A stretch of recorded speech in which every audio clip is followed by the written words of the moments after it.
Hi guys, ಇವತ್ತು ನಾನು 2026 ವರ್ಷ ಭವಿಷ್ಯದ ಎರಡನೇ ರಾಶಿಯಾದ ವೃಷಭ ರಾಶಿಯ ವರ್ಷ ಭವಿಷ್ಯನ ತಿಳಿಸ್ಕೊಡ್ತಾ ಇದ್ದೀನಿ. ಮೊದಲಿಗೆ ವೃಷಭ ರಾಶಿಯ ಅಧಿಪತಿ ಬಂದು ಶುಕ್ರ, ಮತ್ತು ಶುಕ್ರನನ್ನ ಅಸುರ ಗುರು ಅಂತ ಕರೀತಾರೆ. ಈ ವೃಷಭ ರಾಶಿಯಲ್ಲಿ ಉಚ್ಚನಾಗುವ ಗ್ರಹ ಯಾವುದು ಅಂತಂದ್ರೆ ಅದು ಚಂದ್ರ. ಆ ಕಾರಣದಿಂದ ವೃಷಭ ರಾಶಿಯವರು ಯಾವಾಗಲೂ ಸ್ವಲ್ಪ ಹೆಡ್ ಸ್ಟ್ರಾಂಗ್ ಆಗಿರ್ತಾರೆ, ಹಠದ ಸ್ವಭಾವದಲ್ಲಿ ಇರ್ತಾರೆ. ಅವರು ಹಠ ಮಾಡಿ ಅದನ್ನು ಫೈಟ್ ಮಾಡದೇ ಇದ್ರೂ ಕೂಡ ಅವರ ಮನಸ್ಸಿನಲ್ಲಿ ಆ ಹಠ ಇದ್ದೇ ಇರುತ್ತೆ, ಅದರಿಂದ ಚೇಂಜ್ ಆಗೋದಿಲ್ಲ. ಸೊ ಡಿಟರ್ಮೈನ್ಡ್ ಮೈಂಡ್ ಸೆಟ್ ಇರುತ್ತೆ ಅವ್ರದ್ದು. ಏನಾದರೂ ಮಾಡಬೇಕು ಅಂತ ತೀರ್ಮಾನ ಮಾಡಿದ್ರೆ ಅದನ್ನು ಮಾಡೇ ಮಾಡ್ತಾರೆ, ಅಥವಾ ಮಾಡೋಕ್ಕಾಗಲಿಲ್ಲ ಅಂತಂದ್ರೂ ದುಃಖ ಪಡ್ತಿರ್ತಾರೆ ಹೊರತು ಅದರಿಂದ ದೂರ ಬರೋದಕ್ಕೆ ತುಂಬ ಕಷ್ಟ ಆಗುತ್ತೆ ಅವ್ರಿಗೆ. ಇನ್ನಷ್ಟು ಡೀಟೇಲ್ಸು ವೃಷಭ ರಾಶಿಯವರ ಗುಣಲಕ್ಷಣಗಳು ತಿಳ್ಕೋಬೇಕು ಅಂದರೆ ನನ್ನ ಚಾನಲ್ನಲ್ಲಿ ವಿಡಿಯೋ ಇದೆ, ಅದನ್ನು ತಿಳ್ಕೊಳ್ಳಿ. ಈಗ ವೃಷಭ ರಾಶಿಯ 2026 ವರ್ಷ ಭವಿಷ್ಯನ ತಿಳಿಸ್ಕೊಡ್ತೀನಿ. ಒಂದೊಂದೇ ಗ್ರಹಗಳ ಇಂಪ್ಯಾಕ್ಟ್ ಏನಿದೆ ಅಂತ ಹೇಳಿ ಕೊನೆಯಲ್ಲಿ ಸಮರೈಸ್ ಮಾಡ್ತೀನಿ. ಸೊ ಕಂಪ್ಲೀಟ್ ವಿಡಿಯೋ ನೋಡೋದ್ರಿಂದ ನಿಮಗೆ ಬೆನಿಫಿಟ್ಸ್ ಆಗತ್ತೆ. ಮೊದಲಿಗೆ ಚಂದ್ರ ಬಂದು 1ನೇ ಮನೆಯಲ್ಲಿ ಅಂದರೆ ವೃಷಭ ರಾಶಿಯಲ್ಲೇ ಸ್ಥಿತನಾಗಿರ್ತಾನೆ ವರ್ಷದ ಪ್ರಾರಂಭದಲ್ಲಿ. ಸೊ 1ನೇ ಮನೆಯಲ್ಲಿ ಚಂದ್ರ ಒಳ್ಳೆಯ ಗೋಚಾರ. ಉಚ್ಚ ರಾಶಿ, ಚಂದ್ರನಿಗೆ ಉಚ್ಚ ರಾಶಿ. So first of all mind ಸೆಟ್ಟೇ ಸೂಪರ್ ಆಗಿರುತ್ತೆ, ಡಿಟರ್ಮೈನ್ಡ್ ಮೈಂಡ್ ಸೆಟ್ ಇರುತ್ತೆ. ನನ್ನ ಎದುರಿಗೆ ಯಾವುದೇ ಚಾಲೆಂಜ್ ಬಂದರೂ ನಾನು ಫೇಸ್ ಮಾಡ್ತೀನಿ ಅನ್ನೋ ಧೈರ್ಯ ಇರುತ್ತೆ. ಅದೇ ಮೆಂಟಾಲಿಟಿ ಕ್ಯಾರಿ ಫಾರ್ವರ್ಡ್ ಆಗುತ್ತೆ for the rest of the year. Complete ವರ್ಷ ಪೂರ್ತಿ ಅದೇ ಒಂದು ಹೆಡ್ ಸ್ಟ್ರಾಂಗ್ ಬಿಹೇವಿಯರಲ್ಲೇ ಇರ್ತಾರೆ. ಅಲ್ಲೇ ಉಚ್ಚನಾಗಿರೋದ್ರಿಂದ ತಾಯಿಯಿಂದ ಲಾಭ, ಹೆಣ್ಣಿನಿಂದ ಲಾಭ, ಮತ್ತು ತಾವು ತಗೊಂಡ ತೀರ್ಮಾನಗಳಿಂದ ಲಾಭ ಅಂತ ಹೇಳಬಹುದು. ಚಂದ್ರ ಒಳ್ಳೆ ಸ್ಥಾನದಲ್ಲಿ ಗೋಚಾರ ನಡೆಸ್ತಿದ್ದಾನೆ, ಮತ್ತು ಮಾತು ಒಂದೇ ಮಾತಾಗಿರುತ್ತೆ. ನಿಮ್ಮ ಮಾತು ಹೇಳಿದ ತಕ್ಷಣ ನೀವು ಹೇಳೋ ರೀತಿ ನೋಡೇ ಜನಕ್ಕೆ ಅರ್ಥ ಆಗುತ್ತೆ, ಇವನು ಆ ಮಾತಿಂದ ಹಿನ್ನಡೆಯೋದಿಲ್ಲ. ಆ ಕಾರಣದಿಂದ ಇವನ್ನ ನಂಬೋದು ಅನ್ನೋ ನಂಬಿಕೆ ನಿಮ್ಮ ಮೇಲೆ ಬರುತ್ತೆ. ಇನ್ನು ನೆಕ್ಸ್ಟು, ಸೂರ್ಯ ನಿಮ್ಮ 8ನೇ ಮನೆಯಲ್ಲಿ ಗೋಚಾರ ಮಾಡ್ತಾನೆ. 8ನೇ ಮನೆಯಲ್ಲಿ ಸೂರ್ಯ ಒಳ್ಳೆ ಗೋಚಾರ ಅಲ್ಲ. ಸೂರ್ಯನಿಗೆ 6, 8, 12 ಒಳ್ಳೆ ಗೋಚಾರ ಅಲ್ಲ. 6ನೇ ಮನೆ ತುಂಬ ಒಳ್ಳೆ ಗೋಚಾರ. ಆದರೆ ಆರೋಗ್ಯದ ಪರಿಸ್ಥಿತಿ ಲೆಕ್ಕದಲ್ಲಿ ತಗೊಂಡ್ರೆ 6, 8, 12 ಸ್ವಲ್ಪ ಸಮಸ್ಯೆ ಮಾಡುತ್ತೆ. ಅದರಲ್ಲಿ ಎಸ್ಪೆಷಲಿ 8ನೇ ಮನೆ ಸ್ವಲ್ಪ ಸಮಸ್ಯೆ ಜಾಸ್ತಿನೇ. ಸೊ ಆರೋಗ್ಯ ವಿಚಾರದಲ್ಲಿ ಕೇರ್ಫುಲ್ ಆಗಿರಬೇಕು. ಸಡನ್ ಆಗಿ ಆರೋಗ್ಯ ಸಮಸ್ಯೆಗಳಾಗೋ ಚಾನ್ಸಸ್ ಇರುತ್ತೆ. ಯಾವುದೋ ಒಂದು ಆರೋಗ್ಯ ಸಮಸ್ಯೆನ ನೀವು ಇಗ್ನೋರ್ ಮಾಡಿರ್ತೀರಾ, ಅದು ನಿಮಗೆ ಸಮಸ್ಯೆ ಮಾಡುವಂತ ಸಾಧ್ಯತೆ ಇರುತ್ತೆ. ಮತ್ತು 8ನೇ ಮನೆ ಬಂದ್ಬಿಟ್ಟು ಮುಚ್ಚಿಟ್ಟಿರುವ ವಿಚಾರಗಳು, ಹಿಡನ್ ಥಿಂಗ್ಸ್ ಅಂತ ಹೇಳ್ತೀವಿ. ಸೊ ಯಾರ ಮೇಲೋ ಪ್ರೀತಿಯಿಂದನೋ ಯಾರನ್ನು ಮಿಸ್ ಮಾಡಿಕೊಂಡು ಸ್ವಲ್ಪ ಆರೋಗ್ಯ ಹದಗೆಡಿಸ್ಕೊಳ್ಳುವಂತ ಚಾನ್ಸಸ್ ಇದೆ. ಆ ಕಾರಣದಿಂದ ಯಾರನ್ನು ಮನಸ್ಸಲ್ಲಿ ಇಟ್ಕೊಂಡಿದ್ರು ಅದು ಬೇರೆ. ನಿಮ್ಮ ಆರೋಗ್ಯವನ್ನು ಚೆನ್ನಾಗಿ ನೋಡ್ಕೋಬೇಕು. ಮತ್ತು ಹಿತಶತ್ರುಗಳು ನಿಮ್ಮ ವಿರುದ್ಧ ಪಿತೂರಿ ಮಾಡ್ತಾರೆ. 8ನೇ ಮನೆ ಹಿತಶತ್ರುಗಳ ಮನೆ, ಮತ್ತು ಎಷ್ಟೋ ವಿಚಾರಗಳು ನಿಮಗೆ ಗೊತ್ತಿಲ್ಲದೆ ಮೋಸ ಮಾಡುವ ಸಾಧ್ಯತೆ ಇರುತ್ತೆ. ಸೊ ಆ ಕಾರಣದಿಂದ ಎಲ್ಲ ವಿಚಾರಗಳ ಬಗ್ಗೆ ಗಮನ ಇಟ್ಕೊಳ್ಳಿ, ಮತ್ತು ಎಸ್ಪೆಷಲಿ ಆರೋಗ್ಯ ವಿಚಾರದಲ್ಲಿ ಕೇರ್ಫುಲ್.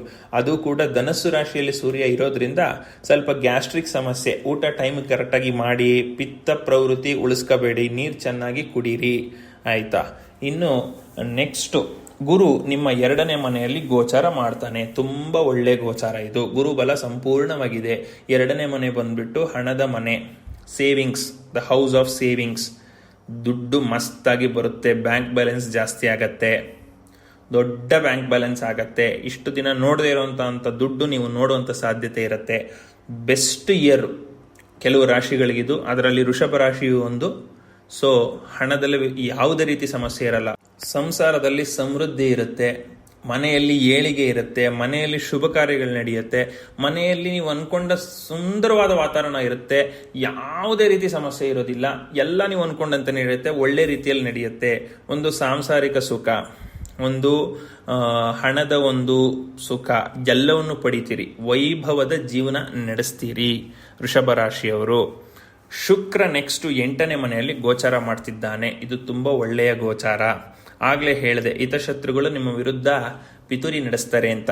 ಹಿತಶತ್ರುಗಳು ನಡೆಸಿದ ಪಿತೂರಿಯಿಂದನೇ ನಿಮಗೆ ಲಾಭ ಆಗತ್ತೆ. ಅವರೇ ಮಾಡೋ ಪಿತೂರಿಯಿಂದ ನಿಮಗೆ ಹಣದ ಲಾಭ ಹೆಚ್ಚಾಗುತ್ತೆ. ಅವರೇ ಮಾಡುವ ತರಲೆ ಕೆಲಸದಿಂದ ನಿಮ್ಮ ಜಮೀನು ಜಾಸ್ತಿ ರೇಟಿಗೆ ಸೇಲ್ ಆಗುತ್ತೆ. ಅವ್ರೇನೋ ಕಿತಾಪತಿ ಮಾಡಬೇಕು ಅಂತ ನೀವು ಮಾಡ್ತಿದ್ದ ಸೇಲ್ನ ನಿಲ್ಸಕ್ಕೆ ಹೋಗ್ತಾರೆ, ಆದರೆ ನಿಲ್ಸಿದ್ರಿಂದ ಇನ್ನೊಬ್ಬ ಬಂದು ಅದಕ್ಕಿಂತ ಜಾಸ್ತಿ ರೇಟಿಗೆ ಕೊಟ್ಬಿಟ್ಟು ನಿಮ್ಮ ಜಮೀನು ತಗೊಂಡ್ಬಿಡ್ತಾನೆ. ಸೊ ಶತ್ರುಗಳು ಮಾಡುವ ಪಿತೂರಿಯಿಂದ ನಿಮಗೆ ಲಾಭ. ಅದರ ಜೊತೆಯಲ್ಲಿ ನಿಮಗೆ ಗೊತ್ತಿಲ್ಲದ ಮೂಲಗಳಿಂದೆಲ್ಲ ನಿಮಗೆ ಹಣ ಬರುತ್ತೆ. ಯಾವುದೋ ಒಂದು ಆಸ್ತಿ ಇದೆ ನಿಮಗೆ ಅಂತಾನೆ ಗೊತ್ತಿರಲಿಲ್ಲ, ಅದರದ್ದು ವಿಚಾರ ಈಗ ಆಚೆ ಬರುತ್ತೆ, ಅದರಿಂದ ದುಡ್ಡು ಬರುತ್ತೆ, ಅಥವಾ ಆ ಆಸ್ತಿ ಸಿಗತ್ತೆ. ಅಥವಾ ಯಾವ ವಿಚಾರದಲ್ಲಿ ಇದ್ರಲ್ಲಂತೂ ಇನ್ನು ದುಡ್ಡು ಬರಲ್ಲ ಬಿಡು ಅಂತ ಬಿಟ್ಬಿಟ್ಟಿರ್ತೀರಿ, ಆ ದುಡ್ಡು ನಿಮ್ಗೆ ವಾಪಸ್ ಬರುತ್ತೆ. ಯಾರೋ ವ್ಯಕ್ತಿಗಳು ನಿಮಗೆ ಸಂಬಂಧನೇ ಇರೋದಿಲ್ಲ, ಅವ್ರು ಬಂದು ನಿಮಗೆ ಒಳ್ಳೇದು ಮಾಡ್ತಾರೆ, ನಿಮಗೆ ಒಳ್ಳೆ ಧನ ಸಂಪಾದನೆ ಮಾಡಿಕೊಡ್ತಾರೆ, ಒಳ್ಳೆ ಪ್ರಾಪರ್ಟಿ ಕೊಡ್ತಾರೆ, ಒಳ್ಳೆ ಹಣ ಕೊಡ್ತಾರೆ, ಒಡವೆ ಕೊಡ್ತಾರೆ, ಗಿಫ್ಟ್ ಕೊಡ್ತಾರೆ. ಹೆಂಗೆ ಬಂತು ಅಂತ ಗೊತ್ತಿಲ್ಲ, ಒಳ್ಳೆ ದುಡ್ಡು ಬರುತ್ತೆ. ಆಯಿತಾ? ಶಯನ ಸುಖ ಚೆನ್ನಾಗಿರುತ್ತೆ, ಬೆಡ್ ಪ್ಲೇಷರ್ಸ್ ಅಂತ ಚೆನ್ನಾಗಿರುತ್ತೆ. ಇನ್ನು ನೆಕ್ಸ್ಟು ಬುಧ, ಅವನು ಕೂಡ 8ನೇ ಮನೆಯಲ್ಲಿ ಗೋಚಾರ ಮಾಡ್ತಿದ್ದಾನೆ. ಒಳ್ಳೆಯ ಗೋಚಾರ. 8ನೇ ಮನೆಯಲ್ಲಿ ಶುಕ್ರ ಮತ್ತು ಬುಧ, ಮಹಾಲಕ್ಷ್ಮಿ ಯೋಗ. ಅದೇ ಜಾಗದಲ್ಲಿ ಬುಧ ಮತ್ತು ಸೂರ್ಯ ಕೂಡ ಬುಧಾದಿತ್ಯ ಯೋಗದಲ್ಲಿದ್ದಾರೆ. ಸೂರ್ಯ ಚೆನ್ನಾಗಿಲ್ಲ ಬಿಡಿ, ಆ ಕಾರಣದಿಂದ ಬುಧಾದಿತ್ಯ ಯೋಗನ ಬಿಟ್ಬಿಡಿ. ಮಹಾಲಕ್ಷ್ಮಿ ಯೋಗ ಲೆಕ್ಕಕ್ಕೆ ತಗೊಳ್ಳಿ. ಹಣಕಾಸು, ಸಮೃದ್ಧವಾದ ಜೀವನ, ಎಲ್ಲ ರೀತಿಯ ಸುಖ ಅನುಭವಿಸೋ ಯೋಗ ಇದೆ ವೃಷಭ ರಾಶಿಯವರಿಗೆ. Once in life time offer ಅನ್ನೋ ಥರ ಇದು ನಿಮಗೆ ತುಂಬ ಒಳ್ಳೆ ಸಮಯ 2028ವರೆಗೂ. ಅದರಲ್ಲಿ ಎಸ್ಪೆಷಲಿ 2026ನೇ ವರ್ಷ ಅಂತೂ ಸೂಪರು. ನಿಮ್ಮ ಹಿತಶತ್ರುಗಳು, ನಿಮ್ಮ ಶತ್ರುಗಳು ಅವರೇ ಬಂದು ನಿಮ್ಮ ಕಾಲಿಗೆ ಬಿದ್ದು ಕಾಸು ಕೊಟ್ಟು ನಿಮ್ಮ ಹತ್ರ ರಾಜಿ ಮಾಡ್ಕೊಂಡು ಹೋಗ್ತಾರೆ. ಆಯಿತಾ? ಆ ರೀತಿ ಯೋಗ ಇದೆ. ಮತ್ತು ನಿಧಿ ನಿಕ್ಷೇಪಗಳು ಸಿಗೋ ಯೋಗ ಇದೆ. ನಿಧಿ ನಿಕ್ಷೇಪ ಸಿಗುತ್ತೆ ಅಂತ ಅದಕ್ಕೆ ಅಂದ್ಬಿಟ್ಟು ಪ್ರಾಣಿ ಬಲಿ ಕೊಡೋದು, ಪ್ರಾಣ ಬಲಿ ಕೊಡೋದು ಅವೆಲ್ಲ ಮಾಡೋಕ್ಕೆ ಹೋಗ್ಬೇಡಿ. ನಿಧಿ ಸಿಗುತ್ತೆ ಅಂತಂದರೆ ಪಿತ್ರಾರ್ಜಿತವಾಗಿ ಬರೋ ಒಡವೆನೋ ಆ ರೀತಿ ಸಿಗುವಂಥ ಚಾನ್ಸಸ್ ಇರುತ್ತೆ. ಆಯಿತಾ? ಸೊ ನೆಗೆಟಿವ್ ಆಗಿ ಟ್ರೈ ಮಾಡೋಕ್ಕೆ ಹೋಗಬೇಡಿ. ಎಲ್ಲ ಕೊಡ್ತಿದ್ದಾನೆ ಭಗವಂತ, ನೆಗೆಟಿವಿಟಿ ಬೇಡ ನಿಮಗೆ. ಇನ್ನು ನೆಕ್ಸ್ಟು ಶನಿ ನಿಮ್ಮ 11ನೇ ಮನೆಯಲ್ಲಿ ಗೋಚಾರ ಮಾಡ್ತಿದ್ದಾನೆ. ತುಂಬ ಒಳ್ಳೆಯ ಗೋಚಾರ. ನಿಮ್ಮ ರಾಶಿಯ ಅಧಿಪತಿ ಶುಕ್ರ, ಶನಿಯ ಪರಮ ಮಿತ್ರ, ಅವನು 11ನೇ ಮನೆಯಲ್ಲಿ ಗೋಚಾರ ಮಾಡ್ತಾ ಇರೋದು ತುಂಬ ಒಳ್ಳೆ ರಿಸಲ್ಟ್ ಇದೆ. ಯಾವುದಕ್ಕೂ ಕಡಿಮೆ ಇರಲ್ಲ. ಪಿತ್ರಾರ್ಜಿತ ಆಸ್ತಿಯಲ್ಲಿ ಲಾಭ, ಪಿತ್ರಾರ್ಜಿತ ಆಸ್ತಿಯನ್ನು ಮಾರಿದ್ರಿಂದ ಲಾಭ, ಪಿತ್ರಾರ್ಜಿತ ಆಸ್ತಿ ನಿಮಗೆ ಕೊಟ್ಟೇ ಇರಲ್ಲ, ಆಟೋಮೆಟಿಕ್ಕಾಗಿ ಅವರೇ ಬಂದು ಕೊಟ್ಟೋಗ್ತಾರೆ. ನಿಮಗೆ ಆಸ್ತಿ ವಿಚಾರ ಬಂದು ಕೋರ್ಟಲ್ಲಿ ಕೇಸ್ ಹಾಕ್ತೀರಿ, ಅದು ನಿಮ್ಮ ಕಡೆ ಆಗತ್ತೆ. ಆಸ್ತಿಯಲ್ಲಿ ಕಂಪ್ಲೀಟ್ಲಿ ಲಾಭ, ಯಾವುದೇ ರೀತಿಯ ಸಮಸ್ಯೆ ಇಲ್ಲ. ಆಯಿತಾ? ನೀವು ಏನು ಮಾಡ್ತಿರೋ ಅದು ಸಕ್ಸಸ್ ಆಗುತ್ತೆ, ಆದರೆ ಅದು ಒಳ್ಳೇದಾಗಿರಬೇಕು. ನಿಮಗೆ ಒಳ್ಳೇದಾಗಿರ್ಬೇಕು ಮಾತ್ರ ಅಂತಲ್ಲ, ಬೇರೆಯವ್ರಿಗೆ ಕೆಟ್ಟದ್ದಾಗಬಾರ್ದು. ಒಂದು ವೇಳೆ ನಿಮಗದು ಒಳ್ಳೇದಾಗೋದು ಅದು ನ್ಯಾಯ, ಅದರಿಂದ ಬೇರೆಯವ್ರಿಗೆ ಕೆಟ್ಟದಾಗತ್ತೆ, ಮಾಡ್ಕೊಳ್ಳಿ, ತೊಂದರೆ ಇಲ್ಲ. ಆದರೆ ಬೇರೆಯವ್ರ ವಸ್ತುನ ನೀವು ಅನ್ಯಾಯವಾಗಿ ತಗೊಳ್ಳೋ ಕೆಪಾಸಿಟಿ ಇದೆಯಾ, ತಗೊಳಕ್ಕೆ ಹೋಗ್ಬೇಡಿ. ಈಗ ನಿಮಗೆ ಅದು ಕೈಗೆ ಸಿಗುವುದು, ಮುಂದೆ ಅದೇ ನಿಮಗೆ ವಿಷ ಆಗ್ಬಿಡುತ್ತೆ. ಸೊ ಅನ್ಯಾಯ ಮಾಡಬೇಡಿ. ನಿಮಗೆ ಎಲ್ಲ ಕೊಡ್ತಾನೆ ದೇವರು, ಯಾಕೆ ಅನ್ಯಾಯ ಮಾಡ್ತೀರಿ? ನಿಮ್ಮ ಪಾಲಿಗೆ ಬಂದದ್ದನ್ನು, ನಿಮ್ಮ ಜೀವನದಲ್ಲಿ ಬಂದಿರೋ ನಿಮ್ಮ ಸುಖನ ಅನುಭವಿಸಿ. ಬೇರೆಯವ್ರಿಗೆ ತೊಂದರೆ ಕೊಡಕ್ಕೆ ಹೋಗಬೇಡಿ. ನೀವು ಸಾಮಾನ್ಯವಾಗಿ ತೊಂದರೆ ಕೊಡೋದು ಇಲ್ಲ, ಅಂಥ ಗುಣ ನಿಮ್ಗೆ ಇರೋದು ಇಲ್ಲ, ಅದನ್ನು ನೀವು ಮಾಡೋಕ್ಕೆ ಶನಿ ಬಿಡೋದು ಇಲ್ಲ. ಅದನ್ನು ಮೀರಿ ನೀವೇನಾದರೂ ಮಾಡಿದ್ರೆ ಅದರದ್ದು ವಿಚಾರಗಳನ್ನ, ಕರ್ಮಗಳನ್ನ ನೀವು ಅನುಭವಿಸ್ಬೇಕಾಗತ್ತೆ. ಸೊ ಶನಿ ಚೆನ್ನಾಗಿದ್ದಾನೆ, ಏನು ತಲೆ ಕೆಡಿಸ್ಕೊಳ್ಳೋವಂಥದ್ದಿಲ್ಲ, ಎಲ್ಲ ನೀವು ಅಂದ್ಕೊಂಡಂತಾಗತ್ತೆ, ಏನೂ ಸಮಸ್ಯೆ ಇಲ್ಲ. ರಾಹು ನಿಮ್ಮ 10ನೇ ಮನೆಯಲ್ಲಿ ಗೋಚಾರ ಮಾಡ್ತಾನೆ. ತುಂಬ ಒಳ್ಳೆಯ ಗೋಚಾರ. ಫಾರಿನ್ ಕಂಟ್ರೀಸ್ಗೆ ಹೋಗ್ತೀರಿ, ವರ್ಲ್ಡ್ ಟ್ರಿಪ್ಗೆ ಹೋಗ್ತೀರಿ, ಹೊಸ್ದಾಗಿ ಮದುವೆ ಆಗೋರು, ಗುರುಬಲ ಇರೋದ್ರಿಂದ ಮದುವೆ ಯೋಗ ಬೇರೆ ಇದೆ. ಮದುವೆ ಆದವರು ಹನಿಮೂನ್ಗೆ ಅಂತ ಫಾರಿನ್ ಟ್ರಿಪ್ಗೆ ಹೋಗ್ತೀರಿ. ಆಲ್ರೆಡಿ 1 ವರ್ಷ 2 ವರ್ಷ ಆಗಿರೋರು ಇನ್ನೊಂದು ಸತಿ ಸೆಕೆಂಡ್ ಹನಿಮೂನ್ಗೆ ಹೋಗೋ ಚಾನ್ಸಸ್ ಇರುತ್ತೆ. ವರ್ಲ್ಡ್ ಟೂರ್ಗೆ ಹೋಗ್ತೀರಿ. ಕೆಲಸದಲ್ಲಿ ಏಳಿಗೆಯಾಗಿ ಕೆಲಸದಿಂದ ಆನ್ಸೈಟ್ ಆಪರ್ಚುನಿಟಿ ಸಿಕ್ಕಿ ಹೋಗ್ತೀರಿ. ನಿಮ್ಮ ಮಕ್ಕಳು ಫಾರಿನಲ್ಲಿ ಇರ್ತಾರೆ, ಅವರು ವೀಸಾ ಗ್ರಾಂಟ್ ಮಾಡಿಸ್ಕೊಂಡು ನಿಮ್ಮನ್ನು ಕರ್ಸ್ಕೊತಾರೆ. ಇದೆಲ್ಲವೂ ಚಾನ್ಸಸ್ ಇದೆ. ಕೆಲಸದಲ್ಲಿ ಒಳ್ಳೆ ಏಳಿಗೆ.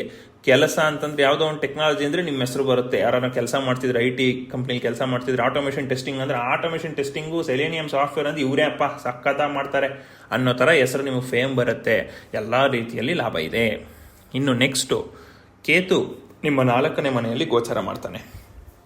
ಎಲ್ಲ ಕೊಟ್ಟ ಮೇಲೆ ಏನೋ ಒಂಚೂರು ಸಮಸ್ಯೆ ಆಗ್ಬೇಕಲ್ವಾ? ಎಲ್ಲ ನೀವು ಕೊಟ್ಬಿಟ್ರೆ, ಎಲ್ಲ ಒಬ್ಬ ಮನುಷ್ಯನಿಗೆ ಎಲ್ಲ ಕಡೆಯಿಂದ ಎಲ್ಲ ಕೊಟ್ಬಿಟ್ರೆ ದೇವರಾಗ್ಬಿಡಲ್ವಾ ಅವರು, ಅಥವಾ ವಿಪರೀತ ಆಗ್ಬಿಡಲ್ವಾ? ಆ ಕಾರಣದಿಂದ ಕೇತು 4ನೇ ಮನೆಯಲ್ಲಿರೋದ್ರಿಂದ ಮನೆಯಲ್ಲಿ ಏನೋ ಒಂದು ನೆಮ್ಮದಿ ಇಲ್ಲದ ವಾತಾವರಣ.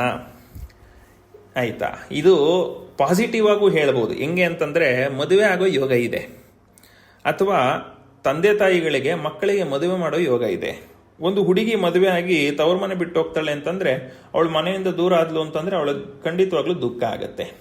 ಆ ಒಂದು ನೋವು ಕಾಡ್ಬೋದು. ಬಟ್ ಆ ನೋವು ಅಂತ ಕರೆಯೋಕ್ಕಾಗಲ್ಲ, ಅದು ಸಂತೋಷ ಅಂತಲೇ ಅನ್ಬೋದು.